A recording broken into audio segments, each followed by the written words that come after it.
বিস্তারিত সংবাদ এখন। বিখ্যাত স্বর্ণালঙ্কার প্রস্তুতকারক সংস্থা শ্যামসুন্দর জুয়েলারি তাদের নিজস্ব সম্ভারে আরও এক নতুন ধরনের স্বর্ণালঙ্কার রামধনু যুক্ত করল। বাংলা চলচ্চিত্র রামধনুর গল্পের সঙ্গে মানানসই গহনার ডিজাইন এই ছবিতে ব্যবহৃত হয়েছে।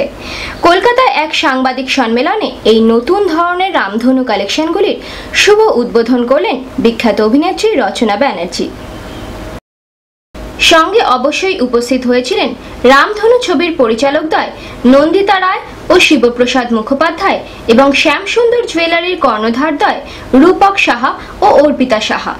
হালকা ওজনের রামধনু কালেকশনগুলি যে কোনো অনুষ্ঠানে এবং যে কোনো বয়সীদের জন্য মানানসই গহনা হবে বলে জানানো হয় সংস্থার পক্ষ থেকে। এই কালেকশনগুলির ডিজাইন ও মিনাকারের কাজ গ্রাহকদের পছন্দসই হবে এবং দামও রাখা হয়েছে সাধারণের নাগালের মধ্যেই। Ramdhanu collections is ideal for working ladies and teenagers especially. As because it's contemporary, এটা কিন্তু যে কোনো ধরনের আউটফিটের সঙ্গে পরা যায়। ইন্ডিয়ান শাড়ির সঙ্গে যতটা যাবে তেমনি ওয়েস্টার্ন আউটফিটের সঙ্গে ইকুয়ালি গুড। আমরা আজকে রামধনু কালেকশন নিয়ে ভাবতে পারি এবং আমরা যখন সোসাইটিতে কোনো জায়গায় যাব সেখানে আমরা লাইট জুয়েলারি ব্যবহার করতে পারি।